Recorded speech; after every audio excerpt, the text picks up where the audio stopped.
Welcome back, everybody, to the Even Your Dynasty show.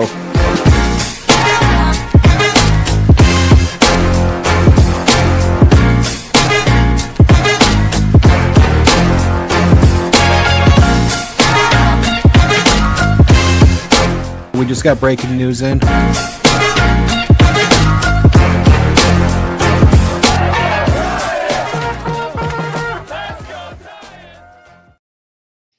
Welcome back, everybody, to the Even Your Dynasty show. We are back with our August 26th minor league update.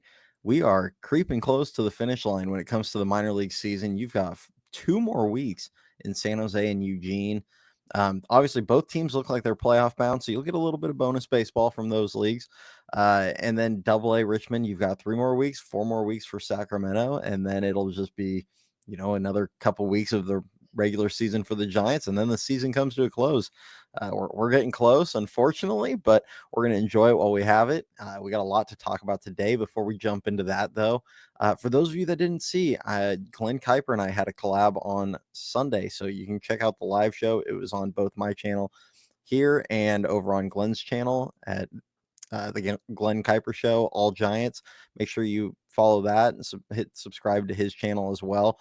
It was a ton of fun. Hopefully we'll do more of that in the future. I know we're talking about doing it in the off season, so keep your eyes out. We'll try and do a little bit more stuff like that, get more guests.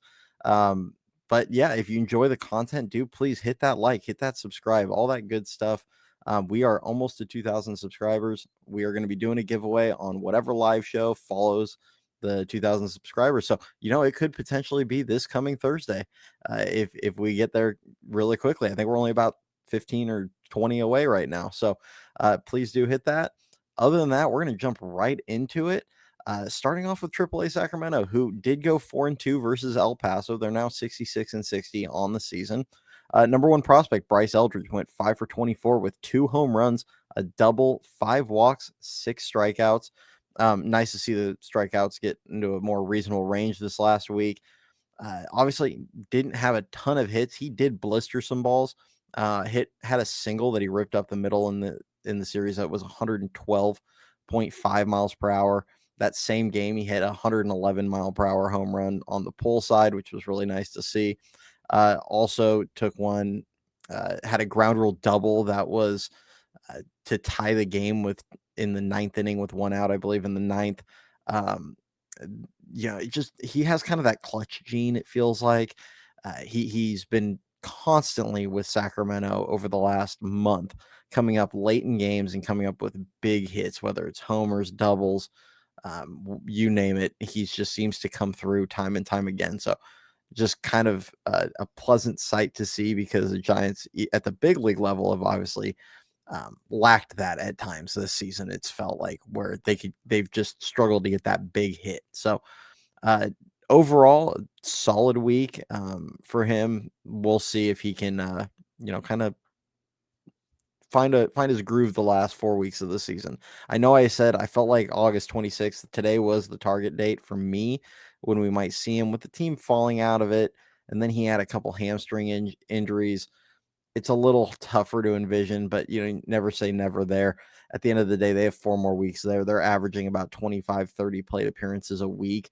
I think it'll probably just be beneficial at this point just to get him an extra 100, 120 plate appearances down in Sacramento. And then hopefully he's ready to rock for opening day. I think that would be pretty awesome if he could, be on the opening day roster next season. Number 13 prospect, and now keep in mind, these might be a little bit out of order. Baseball America did reorder their top 30, and that's usually what I go off of with these rankings. And I didn't notice until I'd already made my list, and I usually try and keep them in order. So some of these are going to be a little bit out of order. But number 13 prospect, Marco Luciano, he returned from his injury. I think he was dealing with some kind of hamstring issue. I'm not 100% sure, though. He went 1 for 4 with a home run, 4 walks, no strikeouts. Number 22 prospect, Mason Black, went 4 innings pitched, 6 earned runs, 5 hits, 4 walks, 4 strikeouts. He threw 80 pitches, 46 of them for strikes. Number 23 prospect, Trevor McDonald, he made 2 appearances or 2 starts, 6 innings pitched, 3 earned runs, 5 hits, a walk, 7 strikeouts. Threw 89 pitches, 62 for strikes in the first one. The second start, he went 4 innings, gave up 7 earned runs, 6 hits, 4 walks, 3 strikeouts, 79 pitches, 43 for strikes. I'm pretty much out on McDonald as a starter. I do think he could fill like a bulk reliever role if you need to like occasionally spot start him or throw him 3 or 4 innings. He's had kind of too many of these outings where he gives up 7, 8 earned runs. Struggles. It seems like he struggles with the command in the, over the big game, like over a full start. But that said, his slider is absolutely nasty and he can run his fastball up into the upper 90s. I think he's going to be a great reliever. And I'm kind of shocked they haven't tried to transition him there to that role, because I think he could contribute to this team as soon as next season in that role. So we'll see. Time will tell how they deal with his development, but that's just kind of my 2 cents. I think he could be a great late inning, high leverage reliever. I think that slider is legit. It's a swing and miss pitch. You can get outs, get chase, get whiffs, however you want to put it. And, playing it off his fastball is really well. So number 18 prospect, Trent Harris. He threw 2 games, 4 innings pitched, 3 earned runs, 5 hits, a walk, and a strikeout.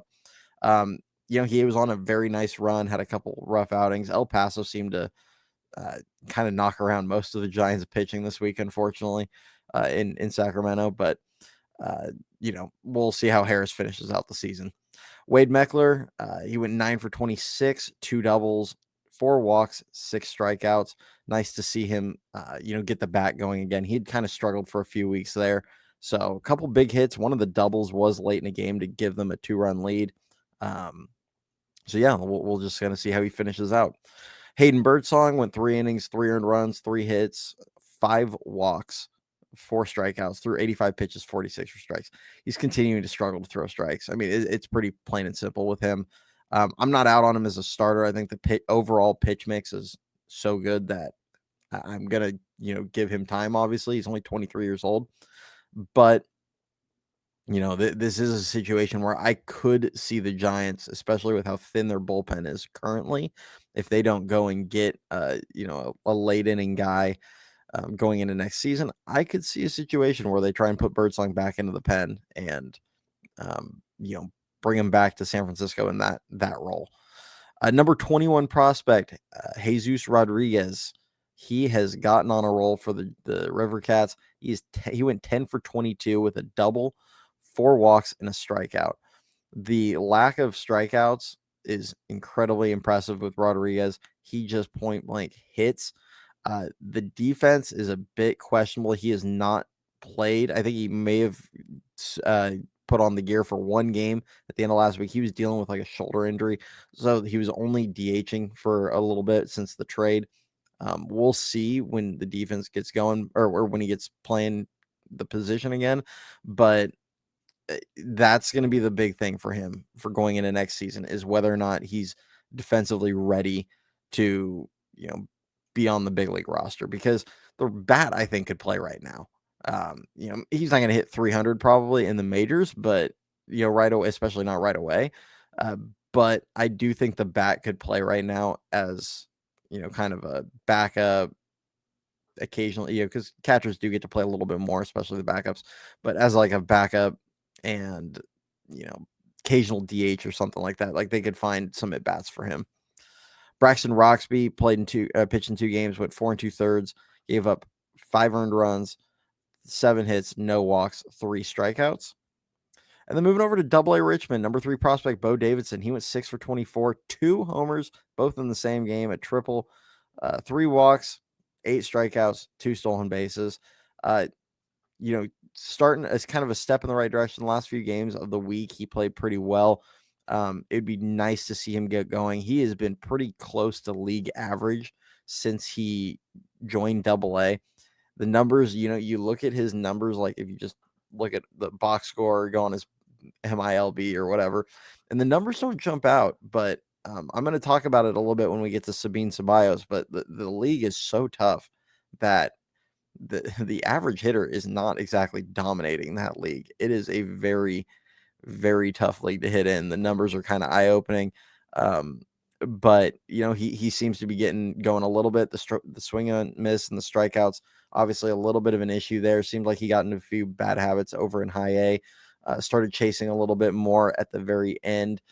Was still making a ton of contact though, so I think he's kind of learning as the league goes, or as he advances through the system. In Double A, it's a little bit tougher. So Bo's going to have to make a little bit of adjustments there. But overall, I mean, he's holding his own in Double A. That's what you want to see. He's going to finish out the year there. He'll probably start the year in 2026 in Double A. And hopefully Bo just comes out and just dominates out the get next season, and they get him up into Triple A kind of sooner than later. But a lot of valuable experience him and Bandura are gaining by getting those promotions midseason. Number 9 prospect Diego Velasquez went 5 for 22, a double, 3 walks, 4 strikeouts, and a stolen base. Number 11 prospect Joe Whitman, 5 innings pitched, 4 earned runs, 6 hits, 2 walks, 6 strikeouts, threw 91 pitches, 61 of them for strikes. Number 30 prospect Jack Choate pitched in 2 games, 5 innings pitched, no earned, 3 hits, 2 walks, and 8 strikeouts. One of them he only pitched 2 innings and he had 5 strikeouts. It was a very impressive outing. He is already kind of around a little over 100 innings, I believe, at this point. They're being very cautious with his innings, or he's near 100. I think he's at 92 or 93. They're being cautious with his innings. I think it's just that's where they're at. I would have to look at his innings count year in and year out to see kind of where he's been in the past, because I think they're trying to be a little careful at the end of the year, because he had been starting, and then about 3 weeks ago they moved him to the pen, and he's been getting a lot of multi-inning appearances, but you can definitely tell they're trying to limit him the rest of the way. Scott Bandura, he went 1 for 19, a double, a walk, and 11 strikeouts. Similar to Bo Davidson, I think it's just about getting the experience in Double A, learning, and coming back ready to go next season. Hopefully he can finish strong, though. Tristan Vreeling, he went 3 1/3, gave up 2 earned runs on 6 hits, 2 walks, 6 strikeouts, threw 76 pitches, 50 of them for strikes.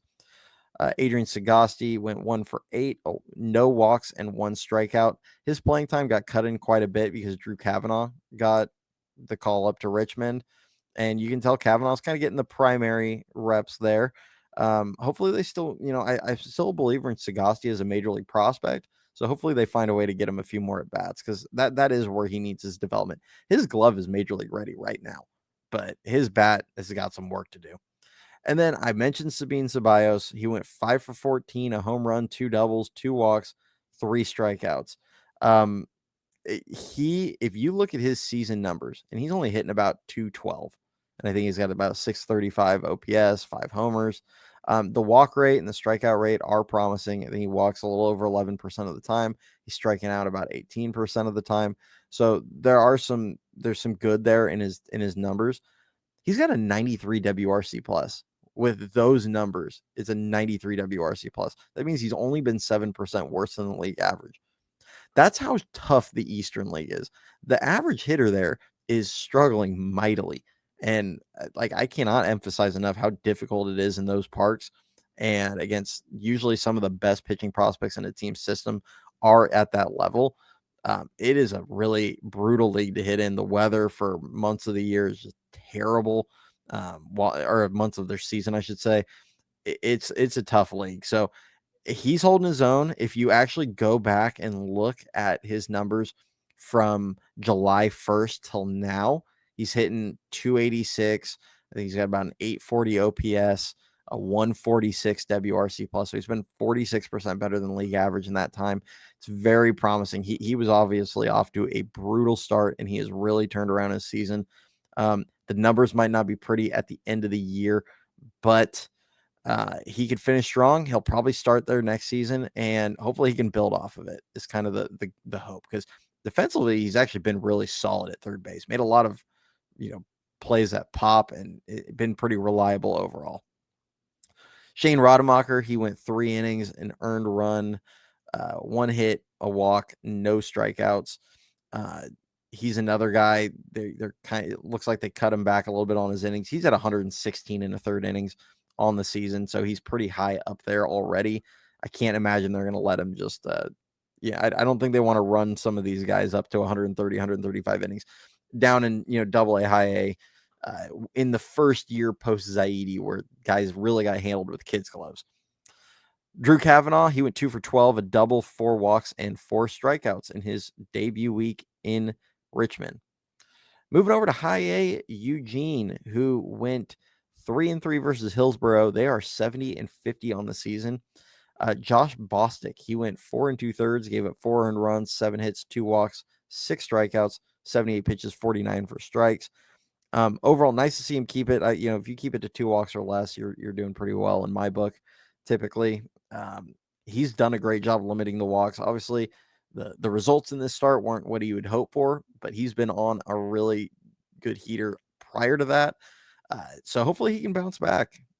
Obviously, this week wasn't his best, but he's still throwing strikes overall pretty well, which is a good sign because that is something he struggled with a ton earlier in the year. Damian Bravo, 5 for 20, a double, 2 walks, and a strikeout. He, the 15th round pick, went straight to Eugene. Still holding his own. I think that's kind of the big thing. He is not overwhelmed by that competition, which is a cool sight. Jacob Christian returned from a hamstring-ish injury. He played in 2 games, went 1 for 5, a home run, 3 strikeouts. Hopefully we can see him finish the year strong. He had the goal of hitting or getting to 100 RBIs this season. Obviously, I think the injuries are not going to allow him to do that, but nice to see him come back and put one over the fence. Jonah Cox, 5 for 22, a home run, 2 walks, 7 strikeouts, 3 stolen bases. Still leads the league with stolen bases. Has struggled at times with the strikeouts.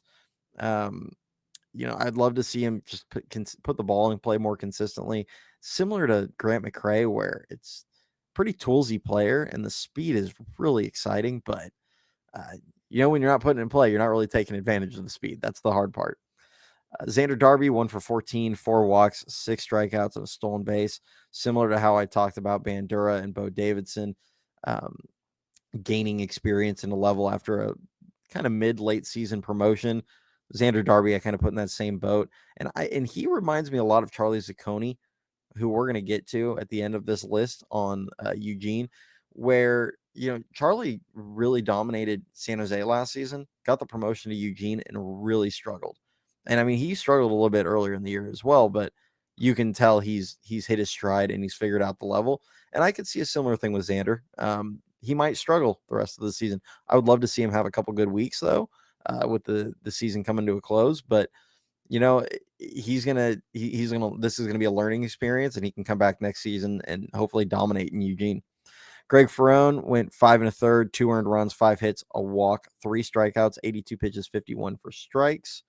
Another really good start for him. It's been a bit up and down. He's had a handful of really good starts since his promotion to Eugene. He's gotten knocked around in a few. So, obviously we're going to want to see a little bit more consistency there, but I like his stuff. I like his fastball. It seems like he's got a really hard fastball. Not like the highest velocity, but you can tell it's kind of heavy. And then I like his big curveball. I think he's going to need to work on his command a little bit with that, but overall, those 2 pitches are something to build off for sure. Parks Harbor, 6 for 22, a home run, 2 walks, 8 strikeouts. The home run was kind of a right center field. He really likes to go the other way. You see a lot of his power seems to go to center and the opposite field. Not sure how that necessarily plays in Oracle Park. Not the most ideal spot to have your power go to, but I do really like him as a hitter and this is as a prospect. Charlie McDaniel had a really good week. 6 innings pitched, no earned runs, 2 hits, a walk, 6 strikeouts, through 80 pitches, 49 of them for strikes. He's a guy that started the year in the bullpen. He's only made about 10 starts this season. Right at the tail end of San Jose, he was doing really well. They put him in the rotation, dominated for 5 starts, gave him the call up to Eugene. He's had 2 really great starts, 3 not as good starts. We'll just put it that way. Hopefully we can see some really good, consistency next season. But similar to all these guys, I love rewarding great seasons with promotions and giving these guys a taste of the next level so they can go into the offseason knowing what to expect out of a level. So I think it's important. And then Quinn McDaniel went 4 for 5 with a home run. Only played in 1 game and had a huge game. I'm not sure if it's injury related or if they just kind of were giving reps to other players. Giancarlo Sio, 2 for 22, a walk, 7 strikeouts. Rough week for him. And then Charlie Zucconi. So this is a guy that I don't understand how they have not promoted him yet. And I'm going to go into kind of the one reason I could see that they're holding him back. But he went 6 for 21, 3 home runs, a double, 2 walks, 2 strikeouts. On the year, if you look at his number, and actually I'm going to go back to the last season as well. He's got a total of 675 plate appearances in high A. That's a lot in a level. He's got this season, he's got a 114 WRC plus. So if you look at his overall season numbers, it doesn't look like he's just completely dominated. And the one reason I could see that they're holding him back a little bit is he has only walked 5.3% of the time. So I don't know. To me, it doesn't feel like he has a big chase issue. He does make contact a ton. Like there's not a lot of swing and miss there. So, maybe they want him to be a little bit more selective at the plate, but he hit his 19th home run this week.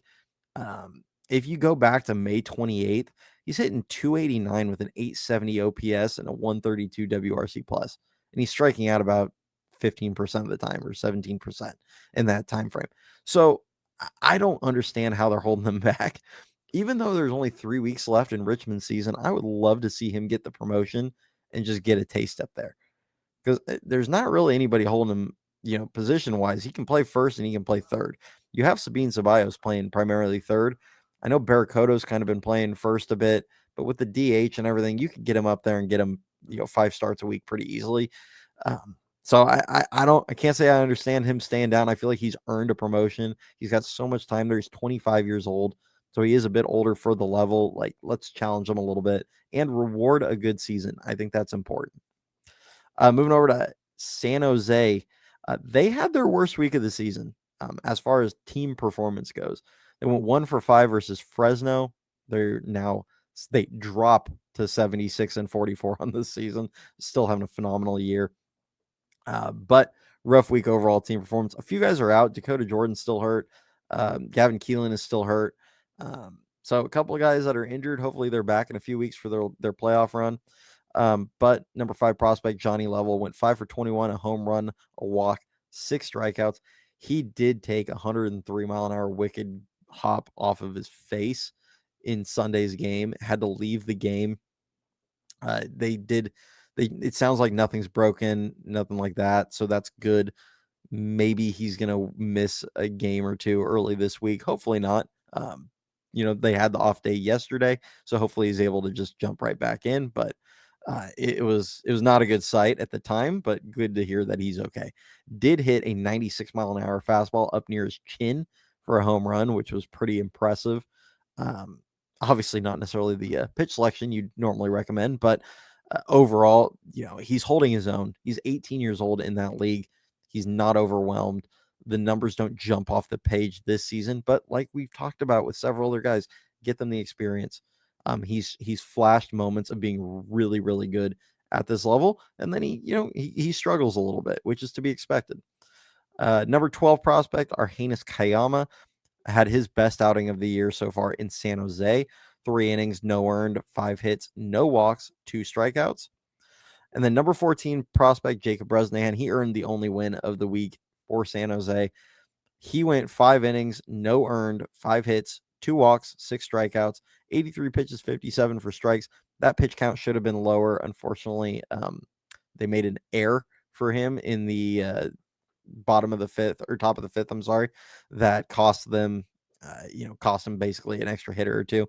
So could have been a little more efficient, obviously, but is what it is. This season, in 7 of his 20 starts, he's gone 5 innings and given up no earned runs. So he has been really good overall in the year. And the crazy thing was the first 5 starts first 4 or 5 starts were really rough for him. So really all that work has been the last 15 or 16 starts that he has just completely dominated. I would love to see him get a look in Eugene and get to make 2 starts. This point, with only 2 weeks in the season, I don't think that's going to happen. So he'll probably be their ace come their little playoff run. So we'll see how that goes. But another really good start for him. Number 16 prospect, Kiner Martinez, 4 innings pitched, 3 earned runs, 4 hits, 2 walks. Did strike out 9 hitters though. 68 pitches, 45 of them for strikes. Jerome Maldonado went 3 innings, 1 earned, 2 hits, a walk, 4 strikeouts. And then number 17 prospect Luis De La Torre, 4 innings pitched, 3 earned runs, 3 hits, 2 walks, 5 strikeouts, 67 pitches, 41 for strikes.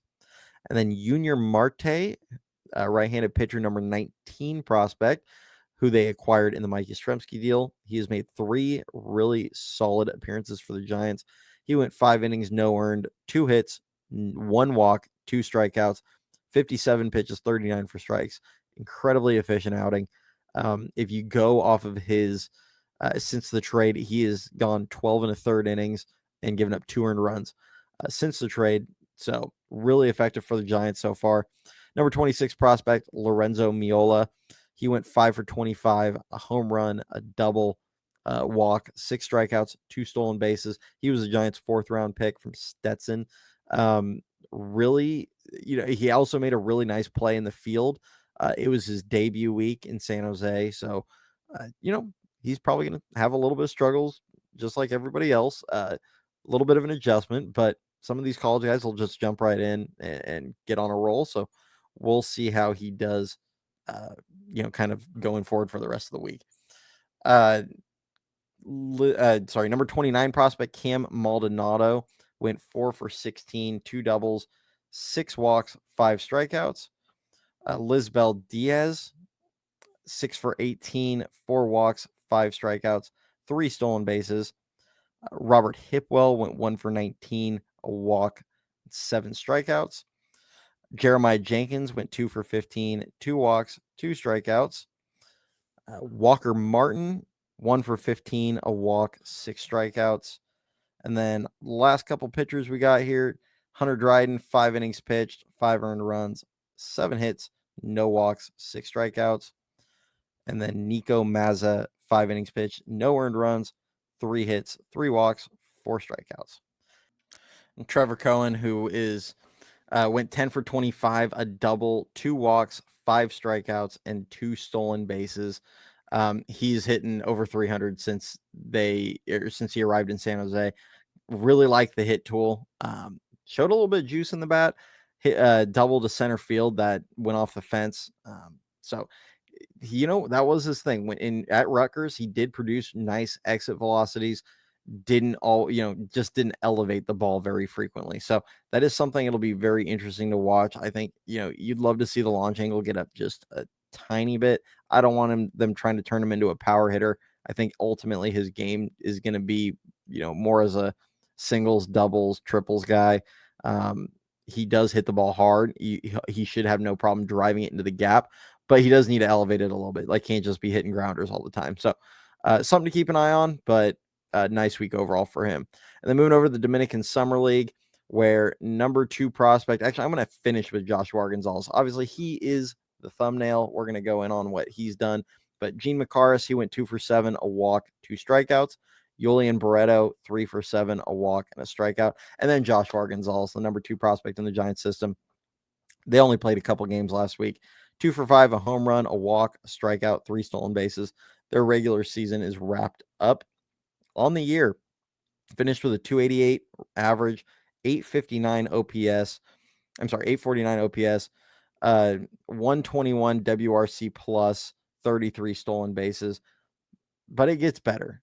In the last 24 games, and this is going back to July 15th, he hit 337 with a 1.046 OPS, which was good for a 166 WRC plus. He was 66% better than the league average. 4 home runs, 4 triples, 3 doubles, 13 stolen bases, 15.7% walk rate, 14.7% K rate. He walked more than he struck out. He actually finished the regular season, and I misspoke. His regular season, he was actually 129 WRC plus, not 121. I shorted him there.